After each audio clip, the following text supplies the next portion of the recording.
Chocolate, a byproduct of one of Nigeria's leading agricultural exports, cocoa. According to statistics, Nigeria is currently the world's fourth largest producer of cocoa after Ivory Coast, Indonesia, and Ghana.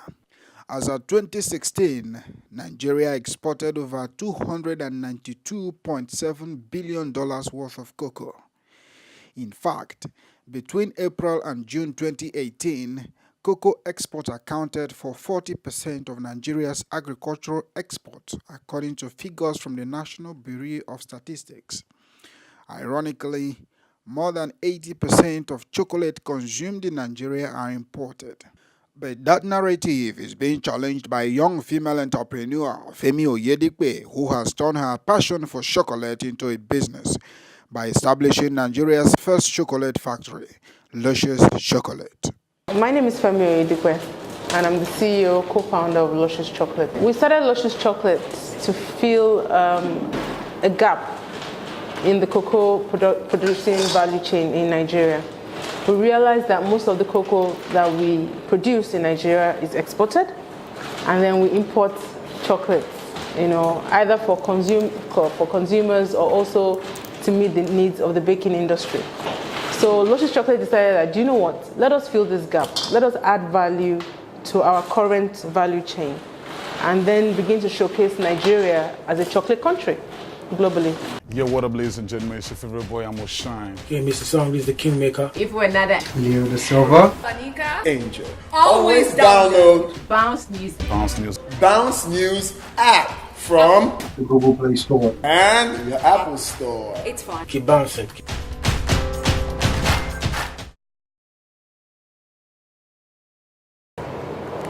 Honestly, it's been interesting. I'll put it that way. When I first started, we used to explore one bag. One bag is about 60 kg, and we explore that, work on that bag for like 4 or 5 months. But currently now, I do about 2-3 bags in a month.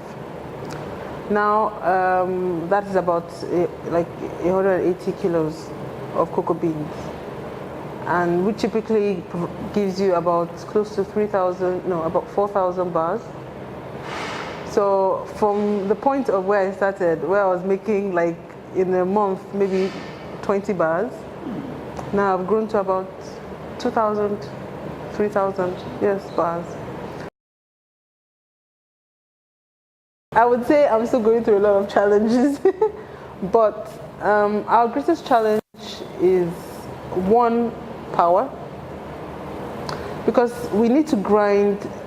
In the refining room where you visited, where you saw a lot of grinders, you need to grind for a minimum of 36 hours to get the molecules to a particular micron size, so that when you put it in your mouth, the palate won't feel gritty in the mouth, to be smooth. So the minimum grinding time is 36 hours, continuous grinding at a particular speed. 36 hours. 36 hours, yes, minimum. So, if with the challenge of power, you can imagine what that is. Aside from that, also access to machinery and equipment. Because it's a virgin industry, we don't find a lot of the equipment locally. If you're going to buy it, you're going to have to buy from abroad, which is very expensive to import. 3, skills. Like I said, it's a virgin industry.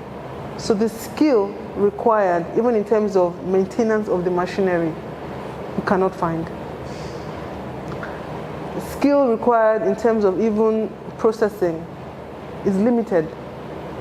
So those are the 3 main, issues, apart from obviously funding. But those are the 3 key things, because the truth is that even if you have funding, you're still going to face these 3 things I said. We are still on that learning curve in terms of distribution. A lot of our customers have been very patient with us because of the challenges that comes with distribution, and then particularly so the challenge with distributing a commodity like chocolates in Africa or in Nigeria, where it is very humid, and we have very high temperatures. So honestly, they've been really patient with us. But we partnered with logistic companies currently that help us within Lagos to distribute, even though we have limitations in like really, really far places to get our products there. But at least within the average areas on the island and on the mainland, we're able to distribute our products. Now, talking about nationwide, we have to partner with retail shops. So we get the products to them, and then they take it to their retail outlets nationwide. Well, how we've done this, Lagos State has been very supportive. I was able to save some money, and then with the support of family and friends, I started off. But I wasn't. The key thing, I think, is not to be scared to start small. I started off in my guest room and my basement, and I made a few mistakes there. I learned, and I just kept growing. And then two, when the business had a bit of structure, we now applied for the Lagos State Employment Trust Fund. They did their audits, they were quite impressed, and we got access to the loan as well. Also, we have an angel investor as well, who is like my mentor, who also put in some amount of money as well.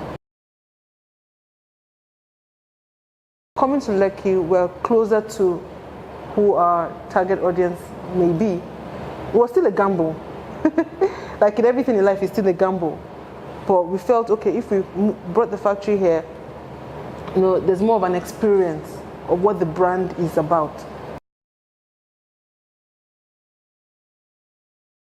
For us in Africa, we're closest to the raw material. Africa and South America is where you find cocoa. If we are dependent solely on importation of chocolate, we can see how that affects our currency, economy, or economic growth and development.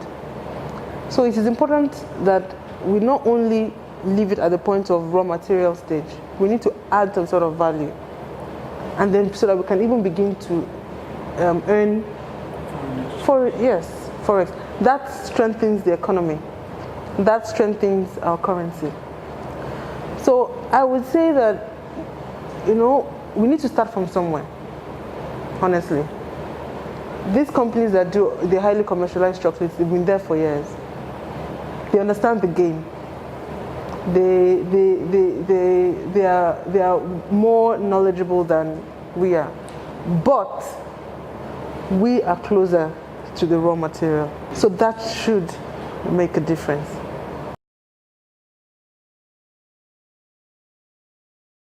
If you're going into manufacturing, you need to understand it.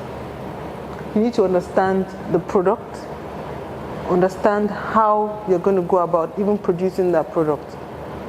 Don't go into manufacturing clueless, because you make huge mistakes. Even if you're clueless about it, source information, do your research, ask questions. It's painful, it's painstaking, it will take a lot of your time, but you need to be knowledgeable about it. If you are not knowledgeable, you will make mistakes. For example, you buy equipment that you don't need. You would buy equipment that might not be able to work with our current power issues, and you wasted money. You would hire people that will not add value to you, and you would have paid a whole lot of money to them. As a startup, all those things are very important. So, long and short of what I'm saying is that you need to understand the business. If you're going into manufacturing, it's a different thing if you're trading. Yes, you understand it, but the product has already been made. What you need to do is brand development and co. But now manufacturing is a process. So you need to understand that process and what is required, what you need to inject at every stage to ensure that you achieve your goal. So that's number one advice. Yes. Number two advice is that if you don't have all the money in the world, as if you don't have access to all the funding that you need, start small. You can have made a plan or a business plan to start at this level, but work downwards, take it back a few notches back, and start at where you can start from. I don't know if I'm making sense. Yes. Start where you can start from. If your plan was to make, let's say for example, you're manufacturing, like what I do, chocolates now, and your plan is that you wanted to do mass chocolates, Yes. you can work backwards and start small. And start even, when you start small, then you even learn some certain things you might not learn if you had all the money disposed to you, and then you now make mistakes with that sort of money and you lose a lot of money. So start small, don't be scared to start small. Do it afraid. That's the last one. Do it afraid. Do it afraid. Yes. So even if you're scared, just do it. Thank you, man. You're welcome. Yo, what up, ladies and gentlemen? It's your favorite boy, I'm Shine. Yeah, Mr. Song is the kingmaker. If we're not a Leo the Silver. Tanika, Angel. always download Bounce Music. Bounce News. Bounce News app from The Google Play Store. and your Apple Store. It's fun. Keep bouncing.